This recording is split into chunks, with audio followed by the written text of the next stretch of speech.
درود خدمت همه فارسی زبانان و زبان آموزان عزیز. خوش اومدید به کانال خودتون، کانال انگلیش فنز. امیدوارم که حالتون خوب، تنتون سالم و هیچ غمی هم نداشته باشید.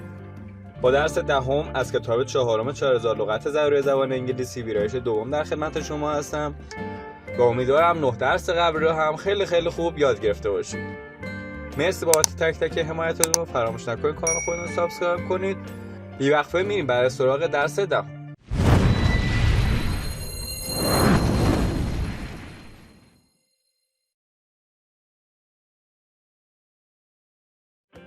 Administrator. An administrator is a person who controls a business, company, or organization. اسم هست به معنی مدیر، رئیس. Everyone in the store did whatever the administrator asked them to do. همه توی فروشگاه هر چیزی را که رئیس از آنها خواست انجام دادند. Affluent. If someone is affluent, they are wealthy. صفت هست به معنی ثروتمند، مرفه. People in the city are usually more affluent than people in the country. مردم شهر معمولاً از مردم روستا ثروتمندتر هستند. Audit. To audit means to inspect financial records from a person or business. فعل هست به معنی حسابرسی کردن. The government usually audits companies that report lower than usual incomes. دولت معمولاً شرکت‌هایی را که درآمدشان را کمتر از حد معمول گزارش می‌دهند حسابرسی می‌کند. Automate. To automate something means to have machines or computers do the work. فعل هست به معنی اتوماتیک کار کردن، خودکار کار کردن. When the bank automated, it started installing ATM machines.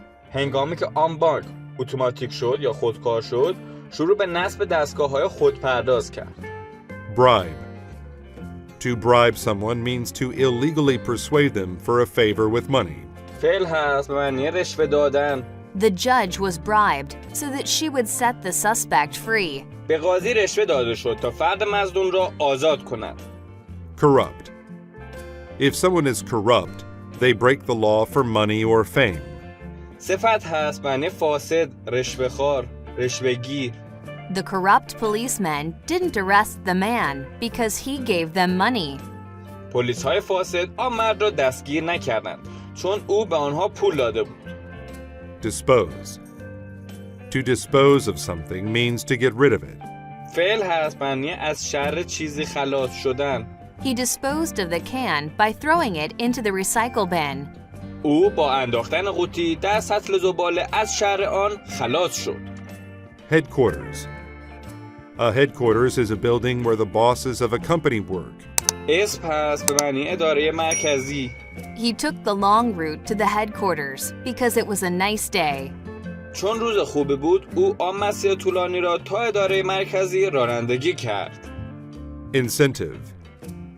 An incentive is what makes a person want to do something. اسم هست به معنی انگیزه. The chance of winning a prize was an incentive to get people to play the game. شانس بردن جایزه انگیزه‌ای بود که افراد در آن بازی شرکت کنند. Infrastructure. An infrastructure is a collection of services needed to run a society or business. اسم هست به معنی زیرساخت، زیربنا. Power lines are important parts of a city's infrastructure. خطوط برق بخش‌های مهم زیرساخت یک شهر هستند. Legislate. To legislate means to make laws. فعل هست به معنی قانون وضع کردن، قانون گذاشتن. Senators have to legislate fairly, so most people will enjoy the benefits. سناتورها باید عادلانه قانون وضع کنند تا اکثر مردم از فواید آن لذت ببرند. Legitimate. If something is legitimate, then it is acceptable according to the law. صفت هست به معنی قانونی. She found a legitimate plan to raise extra funds for her vacation. او یک طرح قانونی پیاده کرد تا برای تعطیلات خود پول اضافی را افزایش دهد. Manipulate. To manipulate something means to skillfully or unfairly control or affect it. فعل هست معنی دستکاری کردن، دخل و تصرف کردن. The doctor manipulated the data to make it look like the cure was working. پزشک داده ها را دستکاری کرد تا طوری به نظر برسند که گویا معالجه اثر بخش بوده است. Merchandise. Merchandise is goods ready to be purchased or sold. اسم هست معنی کالا، جنس. The store added more merchandise because there were more shoppers. آن مغازه اجناس بیشتری اضافه کرد زیرا خریداران بیشتری وجود داشتند. Retail. Retail is the activity of selling goods to the public, often for personal use. اسم هست معنی خرده فروشی، فروش جزئی. Although cheap to make, once a t-shirt reaches retail, it costs 10 times as much. اگرچه درست کردن تیشرت ارزان است، هنگامی که به خرده فروشی میرسد قیمتش 10 برابر زیاد میشود. Revenue. Revenue is the income made by a company. اسم هست معنی درآمد، عایدی. The new products really increased the business's monthly revenue. محصولات جدید واقعا درآمد ماهیانه بنگاه تجاری را افزایش داد. Rubbish. Rubbish is trash or waste. اسم هست معنی آشغال، زباله. The floor around the garbage can was covered with all kinds of rubbish. زمین اطراف سطل آشغال با همه نوع زباله پوشیده شده بود. Subsidy. A subsidy is money given by the government to companies to assist them. اسم هست معنی کمک مالی، سوبسید. The official gave the company a subsidy so it could open 2 new factories. مقامات رسمی به این شرکت کمک مالی دادند تا بتواند 2 کارخانه جدید افتتاح کند. Transaction. A transaction is an act of buying or selling something. اسم هست معنی فعالیت، معامله. Because the clerk was new at the job, the simple transaction took a long time. چون کارمند در آن شغل جدید بود، یک معامله ساده زمان زیادی برد. Violate. To violate a law, rule, or agreement means to break it. فعل هست به معنی تخلف کردن، نقض کردن. I was given a ticket because the policeman said I violated a traffic law. به من یک برگه جریمه داده شد چون پلیس گفت که من سرعت مجاز را نقض کردم.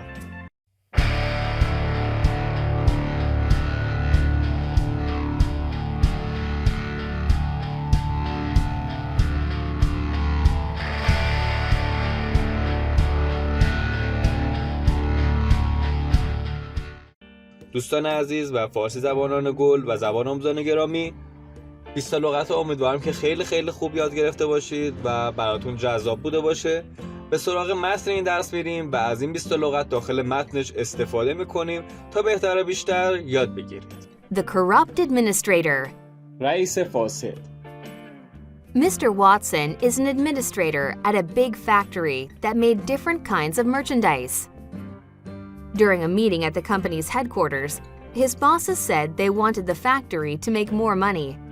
آقای واتسون در یک کارخانه بزرگ که انواع مختلفی کالا تولید می‌کرد مدیر بود. در طی جلسه‌ای در دفتر مرکزی شرکت، رؤسایش گفتند که آنها می‌خواهند کارخانه پول بیشتری در بیاورد. If the factory makes more money, then you will too, his boss, Mr. Johnson, told him. It was a great incentive.